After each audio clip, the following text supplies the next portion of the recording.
iki lho pira-pira. Bener apik. Nek ya apikne nek ora nyatuti ngono ki apikne. Sing nyatuti iki sapa? Ya mbok cangkeme sing apik. Nek ora posisine aku kesel lho iki. Jenengan nyatut mboten? Piye? Nyatut ora? Ora. Ora ya wis. Ora ya wis ning lambemu ngarani. Iki wis ora ndagel iki nesu tenan aku. Lah ngopo nek nesu tenan? Lah kowe ngunake kaya ngono ki padha karo aku tok kira nyatuti dite kanca-kancae. Wis Gong, sabar Gong, sabar. Sabar apa? Sabar ana watese. Nggunamu sakarepmu. Nggunamu tenan apa udu? Lah ya klompro Gong. Nggunamu to? Heeh. Delok. Mengbar karo ndelok kan dur sida nesu. Aku iki nesu nek didudui. Mbok aja nesu-nesu ngono lho. Aku ki nesu kaya ngopo nek didudui terus sida nesu. Gelo ngono kowe lah. Ning nong. Kedep tasma aku nyawang selendang biru.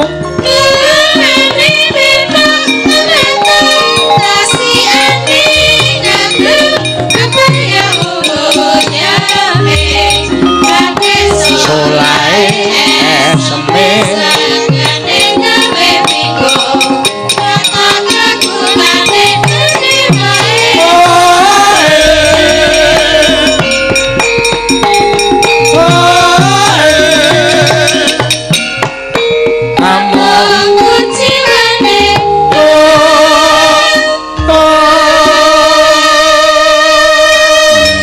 kula nyuwun swantenipun Mbak Wahyu Krisnawati.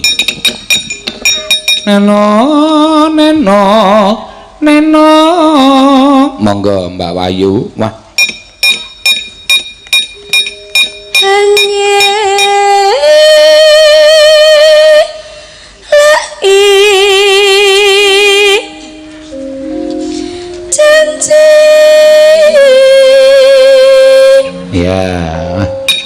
alon-alon selendang biru monggo selendang biru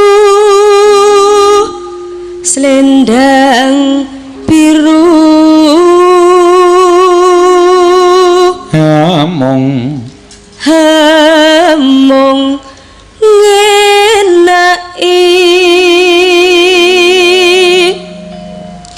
hati nora tekan batin setiamu nora tekan batin setiamu selendang biru ya dipun dawakan srepek Mas monggo tetep ya terus ayo aku mengarep njupuk rokok ngono kok kowe bingung tetep ana janjimu selendang biru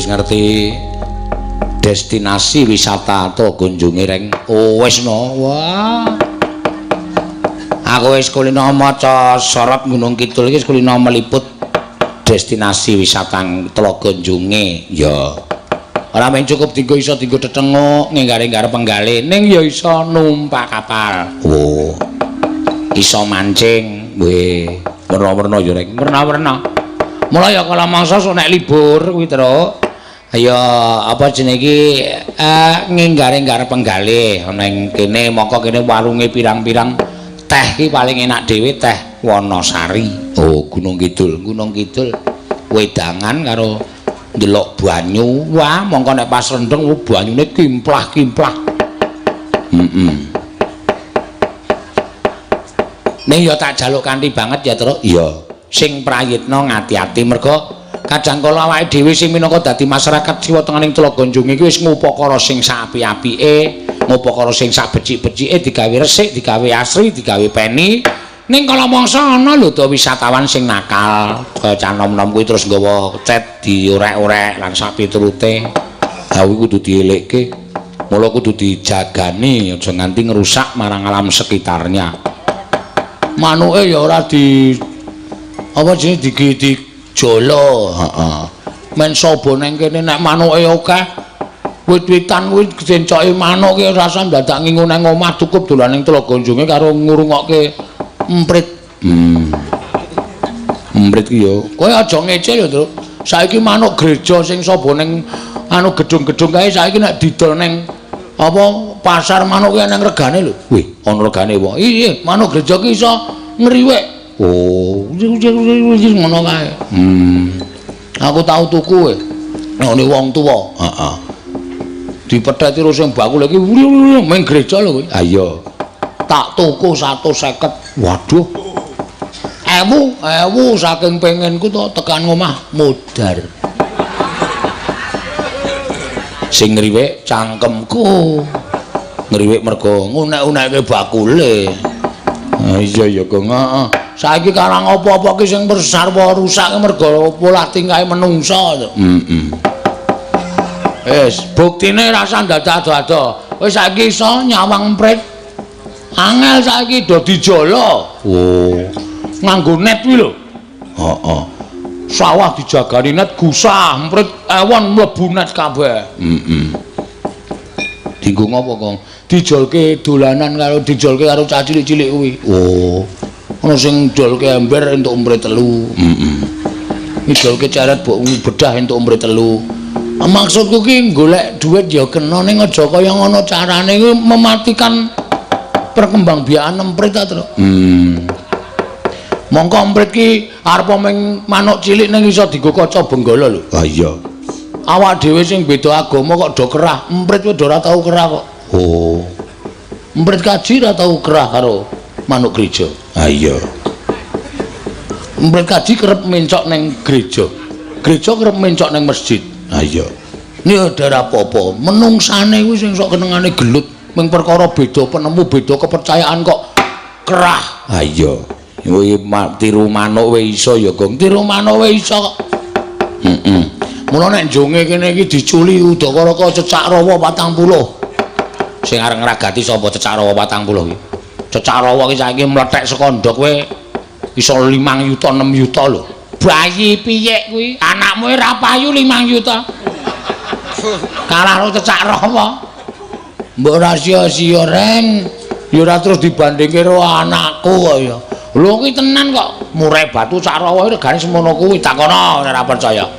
Aku mung arep diculke. Lho, anak niat tenan. Wah, sapa ngerti terus do mencok nang witutan sing dhuwur kae sing wisatawane tengok nang isor, manuke nang dhuwur do ngoceh tung plong tung. Wah, saya apik, saya asri, saya endah. Heeh.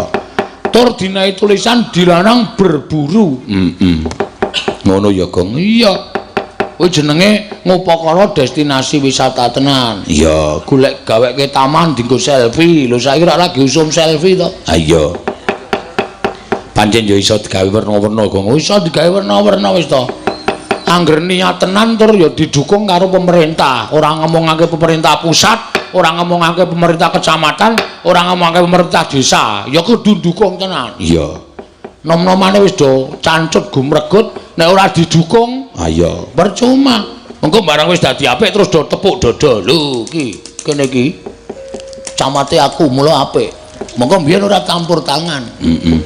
Lho kene iki, lurahe aku mula saiki njunge apik. Monggo mbiyen ora campur tangan. Aja sok kaya ngono kuwi. Abot padha dipikul, enteng padha dicangking, bekerja sama bebarengan. Bangun destinasi wisata Njunge kene iki. Iya. Nyuwun Sekar Sesideman dipun bawani Kintun Prastya ingkang nyekar Mbak Tatin. Edan. Tatin iki bengi iki sebae apa ya? Ha iya. Sapa-sapa kok kegut karo Tatin? Ha iya. Monggo nek dimatke 2 dina 3 dina. Ora ana cahyane babar blas. Wis ora ana kowe. Kowe ora ngerti nek biasa. Oh. Nek Panjawa pancen bocah kuwi aurane metu ketok. Heeh. Ning nek pas biasane ngomah, walah asli aku munek-munek terus. Heeh to. Wis nganggo sarung, heeh. Digubete nggon dada ngene iki kaosan sport. Wah. Mongko sporte putih wis rada kuning kae lho. Heeh. Mergo ora tau dikumbah. Ha iya. Rambuté owol-owolan, terus linggo nang kursi jegang. Ha iya. Sikile sing siji munggah karo udut 76. Atin ki udut to. Udut kuwi asline. Wo. Nek ora pas wayangan sepi kae ya udute ontrel. Ontrel yo sing digoleki nang kebone lho. Ya ya diaturake mengko ndak wektune entek le. Ayo. Sing kepareng nyuwun sapa iki mau Mas Prastya? Ya, iki ya dijaluk meneh dite iki mesti. Ya. Nek ra tak slempitke ngisor asbaken iki ndak kabur. Ha iya. Ya ditaturke. Ayo Mbak Tatin, yo sesideman jumeneng. Heeh. Dek ora ngantuk ya. Ora ngantuk pendapatan malam ini lumayan banyak kok. Kula ora tau ngantuk ya. Nek sepi ae ya wah aku sing tereran-teran mbuh iki kena dayane apa kok awakku ya dilolosi otot bebayune tenan. Heeh. Mergo aku mlebu pekarangan kono ana tulisane makom jonge mudhar. Heeh. Ciri khasku pokoke. Pun permisi dereng. Oh wis kok ya nderek assalamualaikum wis muni aku. Ya. Dadi jenise ngantuk. Sesideman, Jenise ngantukan. Ora ngantuk tekan biar aku tetepan yo ming bola-bali iki lihat-lihat. Heeh. Ya wis ora aneh kok Gong wong aja kok kowe. Kanca-kanca iki deloken to. Mripate melek ning nyawane wis munduk-munduk. Nyowar turu kuwi lho. Heeh. Wis omonge wis ora gelem ngangkat lambe wis ora kuat. Nek dijak omong kancane piye kan garapane apa wis mlakune wis wis mlakune sempok-sempok enem wis. Sesuk libur terus. Iya, wah. Nggih. Kok mung sedina to, Pak? Hah? Kok mung sedina? Ayo selone ming sedina kok ya. Sedina kuwi dimanfaatke sing saapik-apike. HP di silent pateni. Aja ana sing wong ngebel. Ngaso, so. Heeh. Nek klirir ngundang tukang pijet. Heeh. Adus terus sore turu meneh ditutuk-tutuke.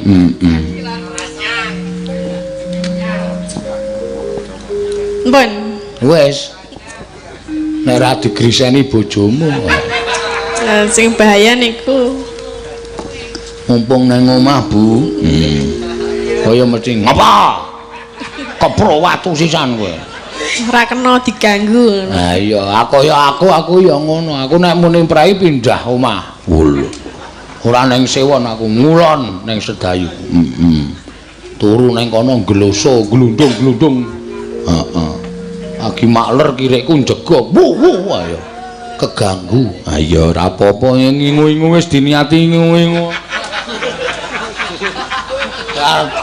Barang saiki arep tak culke, arep tak keke wong, bojoku dipenging, ayo wis aneh wis. Heeh. Ha tok nggo apa to, Gong? Nggo jaga malam. Oh, wah iki malinge semene kok iki. Malinge semene. Sing endi? Lambenan putih iki lho. Nek ngerti aku ora nang dalem terus do griming. Aku wis kuwatir kok penabuhku Dayasa gamelan ki njukuki nggonku apa ya aku. Ya ora kok ya do nyelengi tuku dhewe-dhewe kok.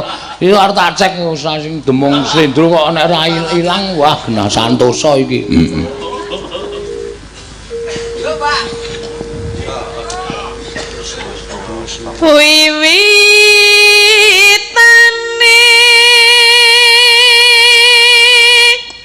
Anderek sang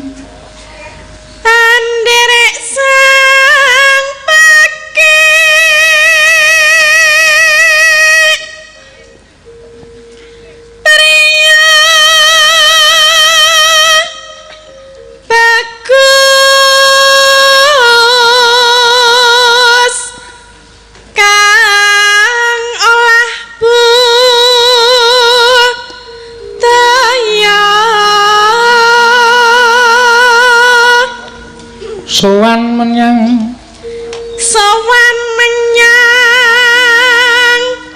kota gedhe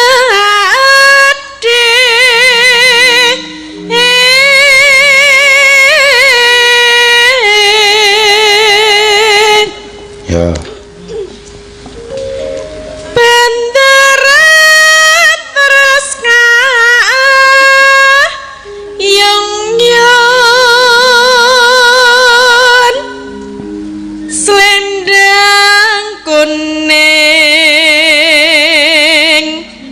kang saking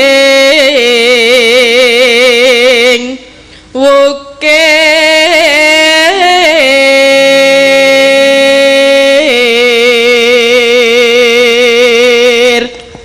swara kurang pramana ning wasis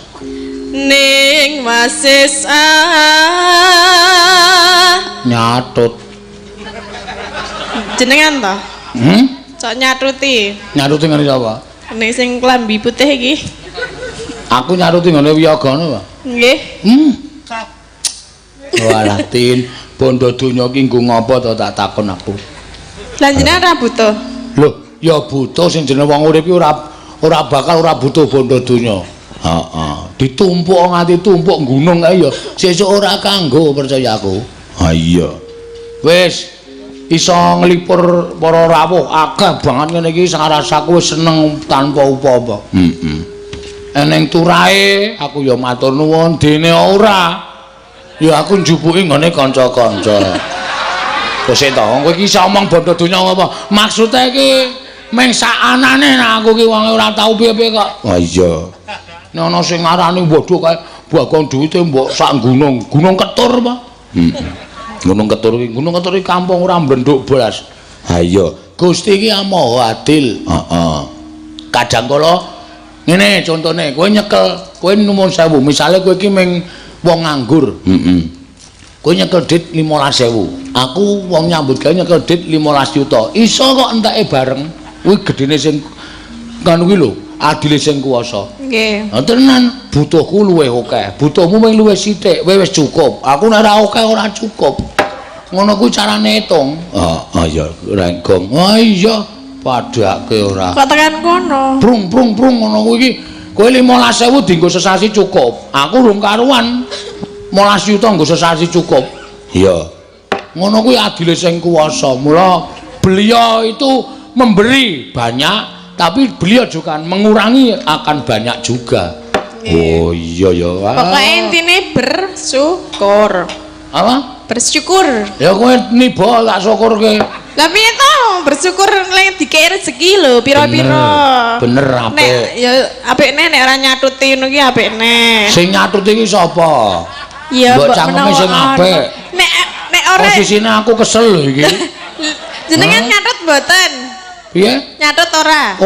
Ora ya wis. Ora ya wis ning lambemu ngarani. Iki wis ora ndagel iki nesu tenan aku.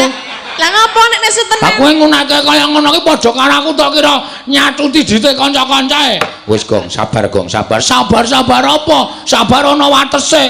Kulon Progoe duwe wates kok. Lah ya kuwi nggon aku. Nggonamu sakarepmu. Nggonamu tenan apa udu? Lah ya Kulon Progo. Nggonamu to? Heeh. Delok. Meng perkara ndelok kan njur ra sida nesu. Aku iki nesu nek didudui. Mbok aja nesu-nesu ngono lho. Aku iki nesu kaya ngopo nek didudui terus ra sida nesu. Gelo ngono kuwi lah.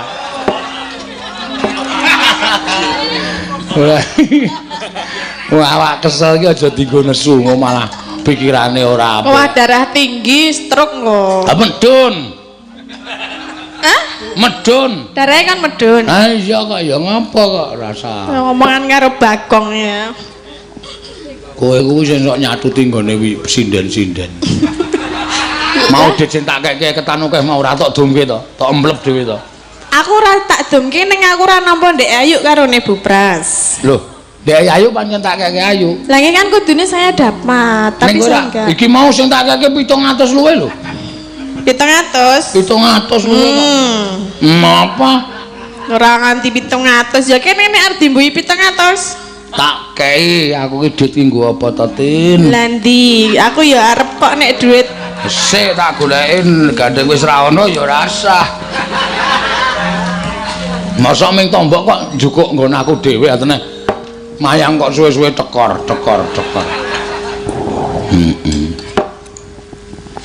terus kira Teruske nanggung e. ya aja nesu-nesu.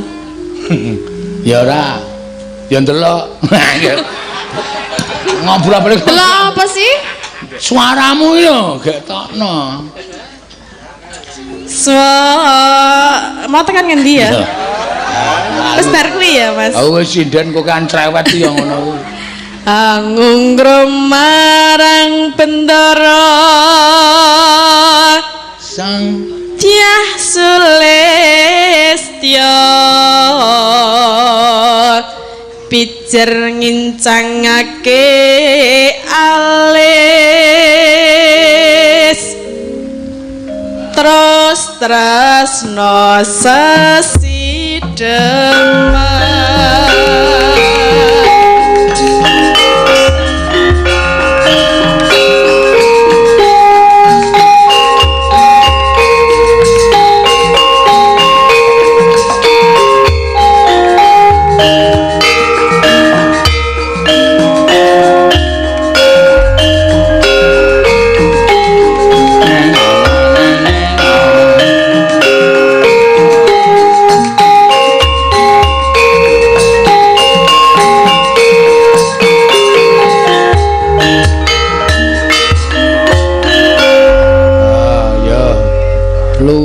becik patenono.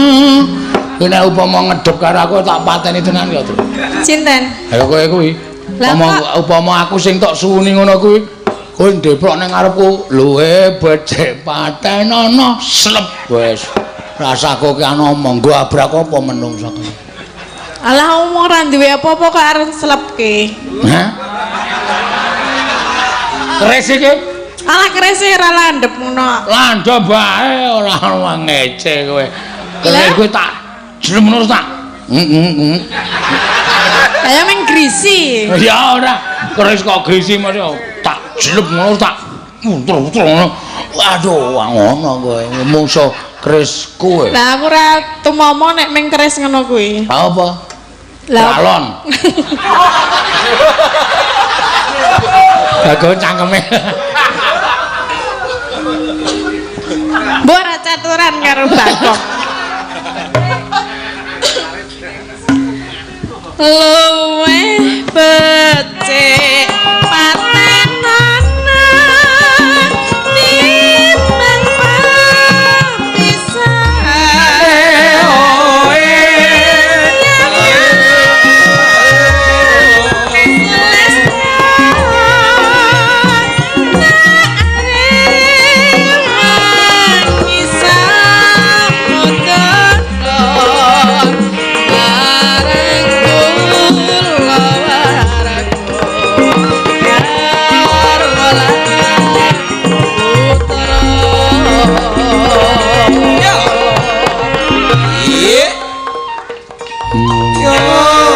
Iya entuk nawala iki terus sapa?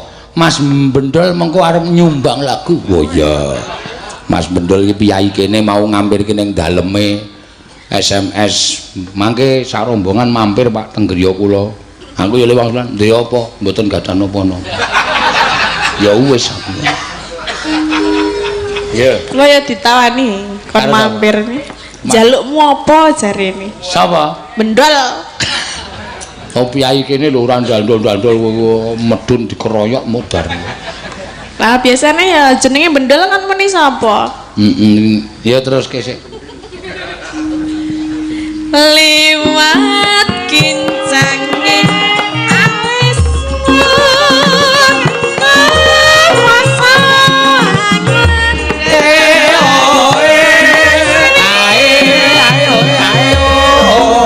aku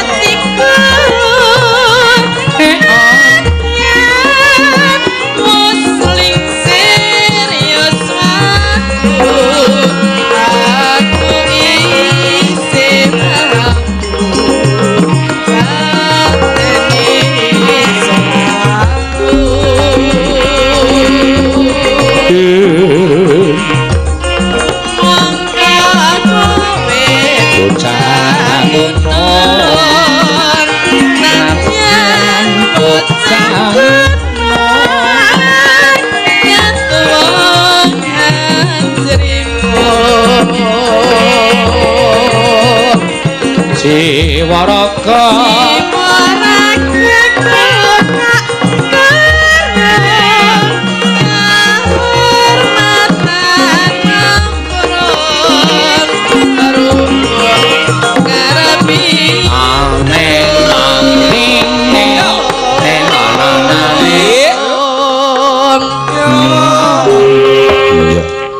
kaya wis sliring-sliring gamelane gong mbok diganti sesuk ah.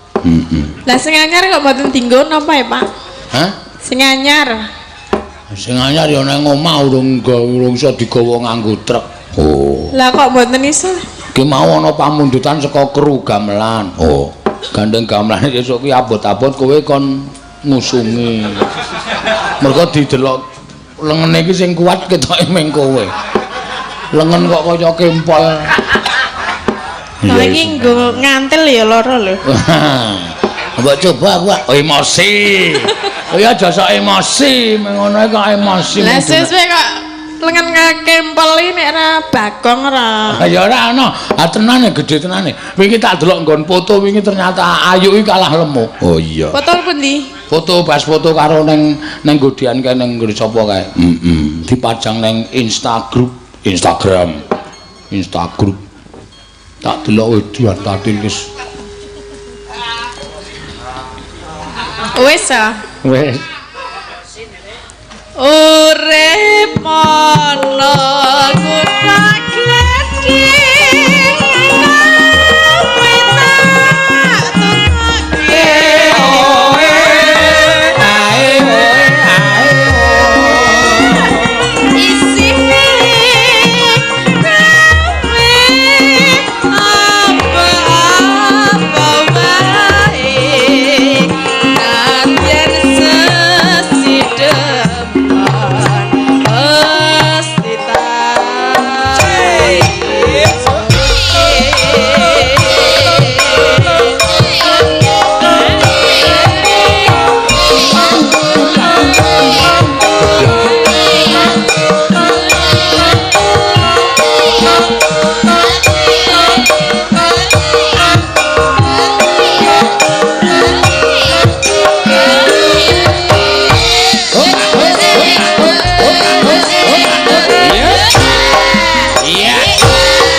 Srekinoning masyarakat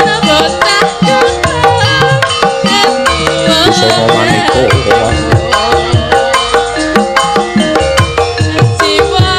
Renggen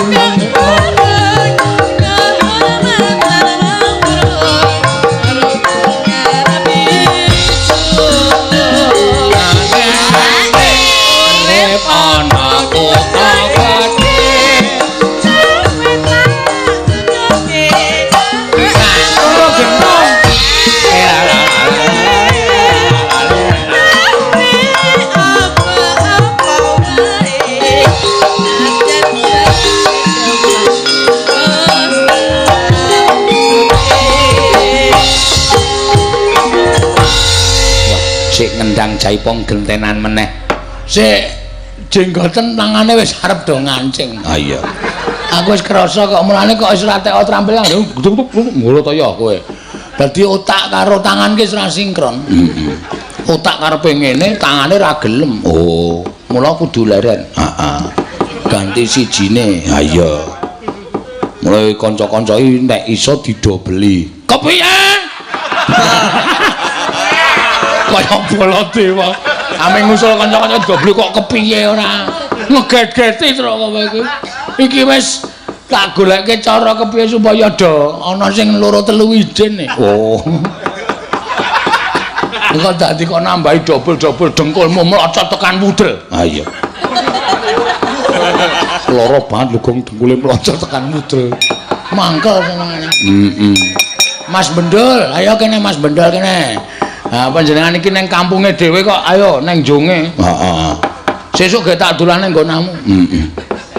Ning brengose dikerok. Lho.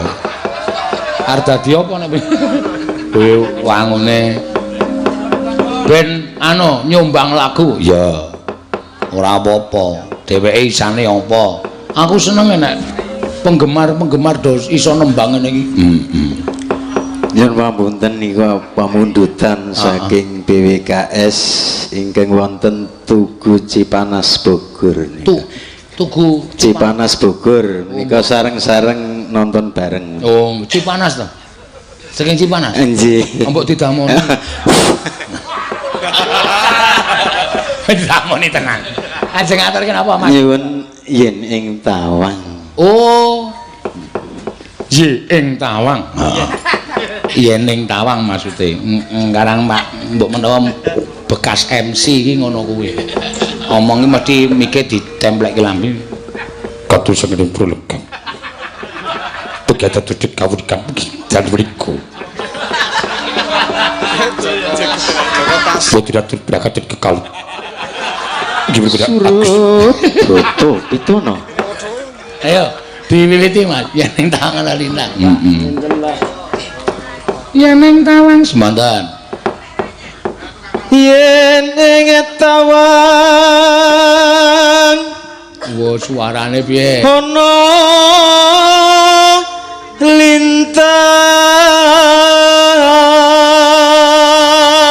Wah, nyolong pethek ya, Gong.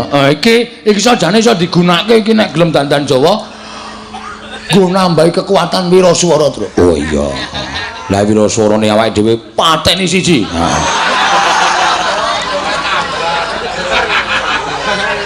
Cahayu aku ngenteni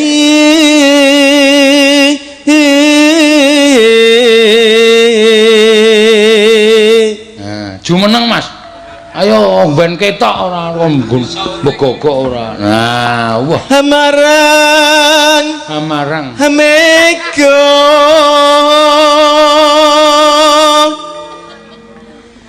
hingga kosong.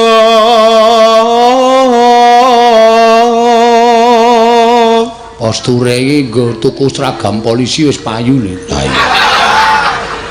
Yo medeni pisan. Sunetakon war.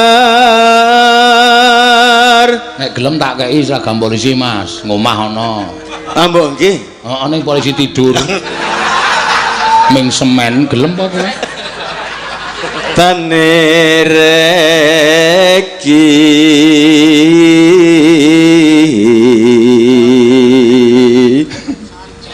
janji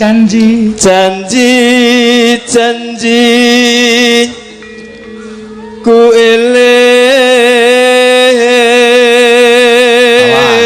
nadane keyboard sampean kuwi somadata wah angel aku benake ora iso aku nek ora iso tak benake minta nengke wae kok sumedhetres ing tias ing sun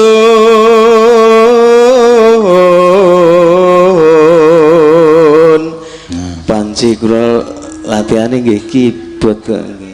Oh mboten apa-apa ning dikulinake gamelan sampeyan iso Mas ingsun merasopo iyange dicegat iki lah mangke kula nek lali pripun jenengan sanjang mawon niku lho lah sampeyan iki eneng kula kok tak ajari nek ning Altawang ana lintang niku di luar kepala oh sauteke ah iya terus ya sepiro nadane Mas geter no semanten sineksenan bumi langit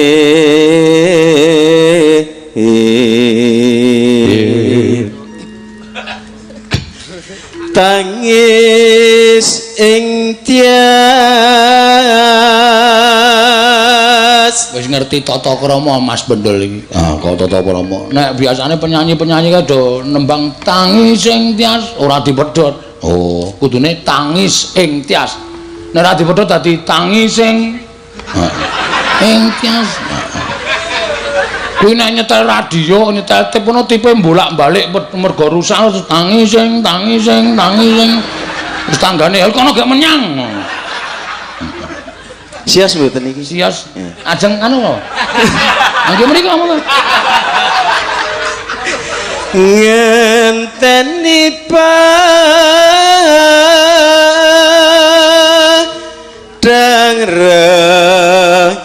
rembulan. Ya. Mangga manut tintingane gender. Yo. Yen ing tawangon lintang semonten ora nekat. Yen ing tawangon lintang wong ayu aku ngenteni tekamu marang meko ing akoso nimas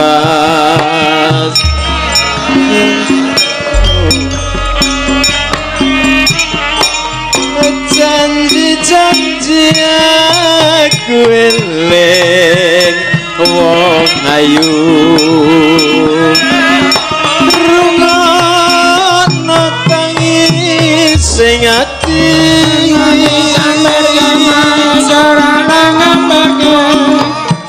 binarung swaraning ratri nimas ngenteni bulan dadari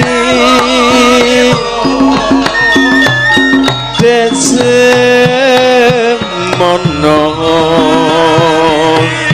janjimu disekseni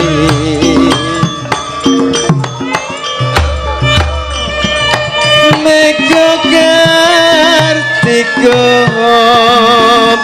kairing rasa tresno asih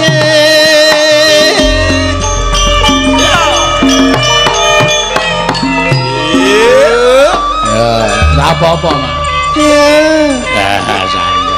oh iya nek klerule cakepane sok mara iya aku mbiyen tau nembang ngono kuwi bengok-bengok ning kamar mandi diparani tanggaku. Lah mergane jenenge Kartiman. Oh. Mega Kartiman.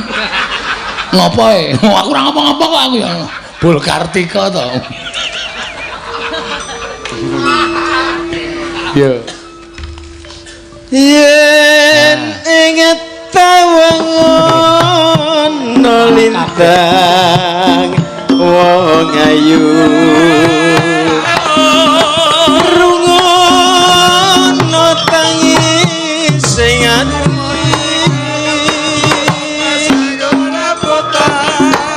lintang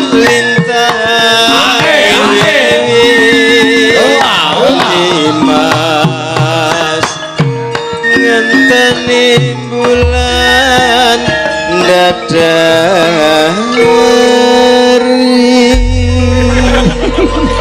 kok dadi slendro ora apa-apa nggih yen pamunten nggih matur nuwun matur nuwun Mas Bedul wis nyumbang kanggo dusune heeh biasa ngono kuwi anggere selip nadane terus nun sewu rada gerek. Kuwi wis alasan sing wis pakem. Ha iya. Iki mau diweling karo bapak-bapak panitia laksana panitia, Tru. Kon ngunekke lagu bersih desa ning desane diganti telaga. Oh. Ambane niku dadi kewajiban baku. Ayo bersih telaga. Ngono kae. Ki disuwun. Oh iya, mengke cakepane digantos sedila. Oh iya, karang ya ujupe bersih telaga kok ya, Gong. Heeh. Anu patete dadi barang. Heeh. Yo. Arep dibawani sik ora? Karo ngepaske jam dibawani. Oh iya. Sing kepareng bawa sapa? Ya coba, Mbak, sapa sing ngurung ki? Ya, sapa, Kang? Tak deloke. Anu wae, sapa jenenge iki? Prastiwi wae, Prastiwi. Ya. Apa niku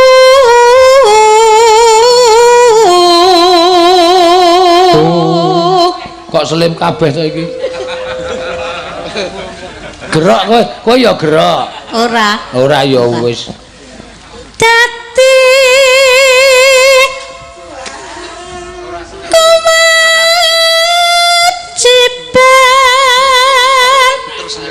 baku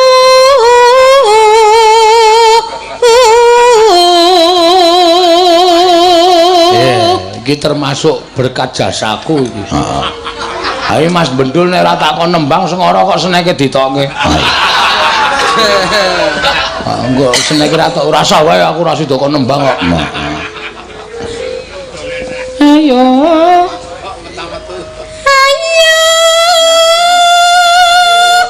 Bersih. Bersih. Telaga. Malah do ribut ning kene to iki. Telaga. Rasa tok tanduki wong kuwi iki asine ya ora edan mengedan kok. Golek pengalembono kok kuwi. Wis no ta? Heeh. Men diperhatikan. Yo. Desa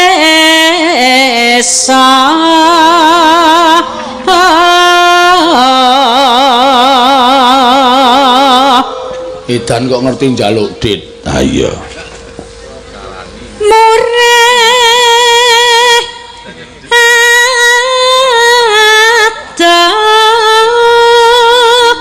Sukar sakit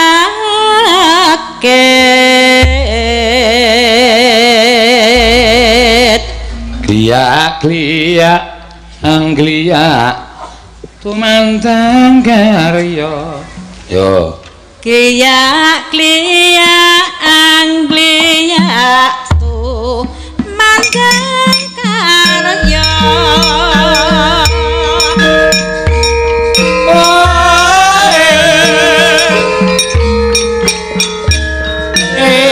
Ayo.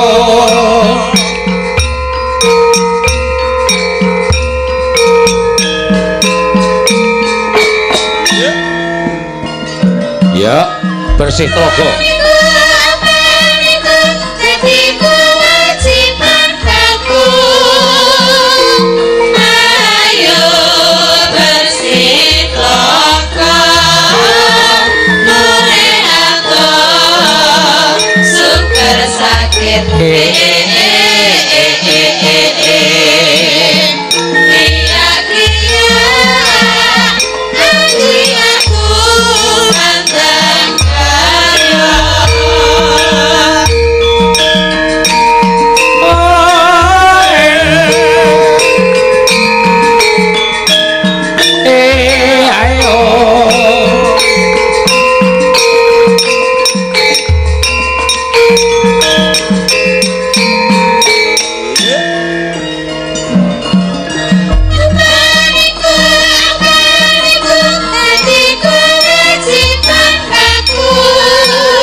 iya. Gunung Kidul kene iki ya ana bersih desa, bersih dusun, bersih telaga, mawarna-warna, macem-macem ya, Tru.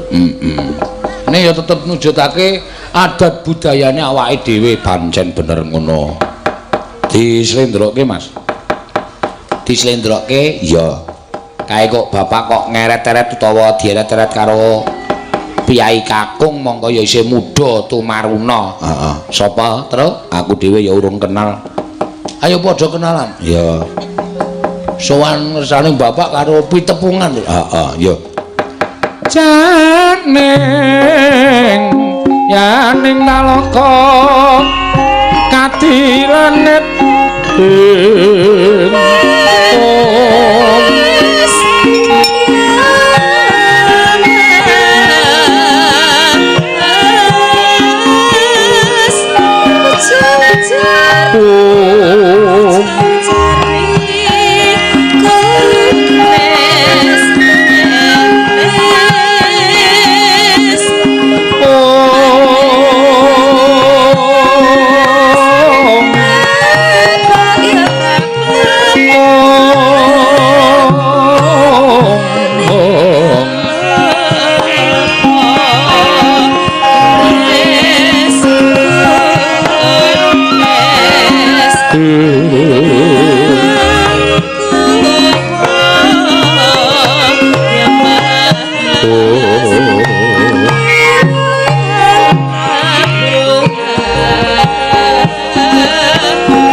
langening kalanggiwana gelar pandhan nguncar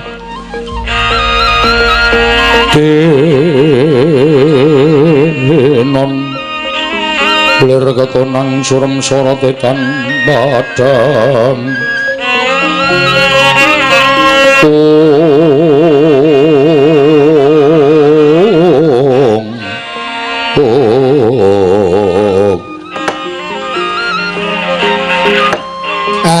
kula nuwun sewu to, Den.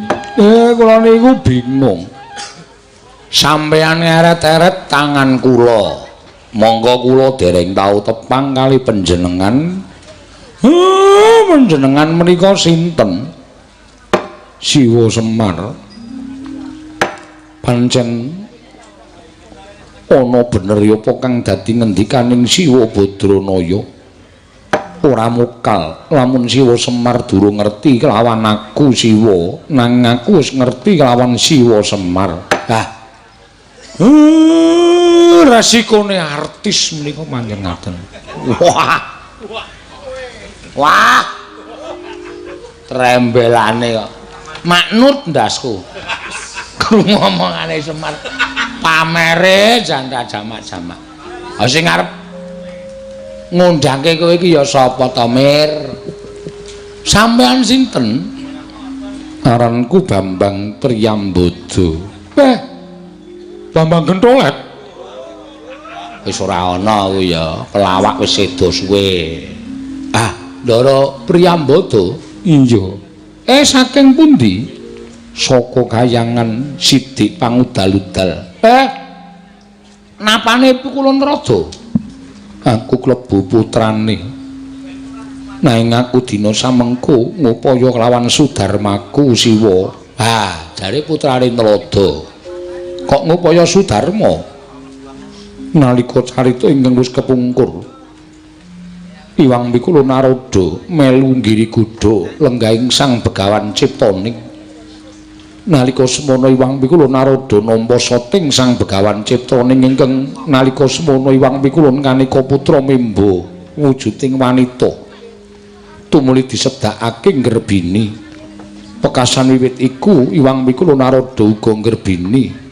Satemah mbabarake putra ya kuwi aku pinaringan asma Bambang Priyambada. Wondene dianggep Sudarmaku tanula kejaba mung Raden Janaka Siwa. Mula gandeng dawuhing Iwang Pikula Narada aku kinen tumedhak ana ing jagat ngawu Sudarma. Sarta nyuwun pituduh kelawan Siwa Semar, mula Siwa ayo tuduhna menyang endi lenggahing wong atu aku Raden Janaka Siwa Badranaya. Samareka den prayetna samurires eka balik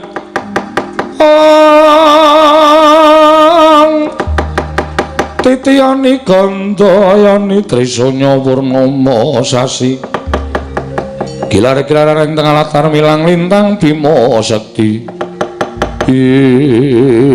Ngono gareng Petruk Bagong kowe ngerti ora Ndara Priyambada iki putrane Pukulun Rada sing nalika semana disotke karo Ndara Janaka nalika Ndara Janaka teteki ana ing Gunung Indrakela peparab Begawan Ciptaning. Nggih Pak. Mula Nrada terus meteng saka wetenge Nrada lair ya kuwi Ndara Bambang Priyambada. Mula terus didhawuhi goleki kalawan Sudarmane ya kuwi Raden Janaka.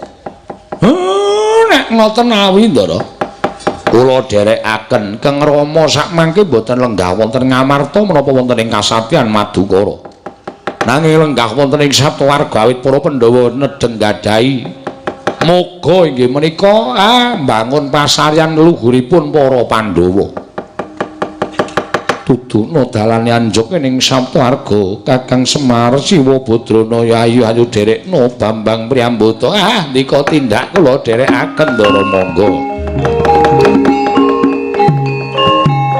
Samareka den prayekna semulires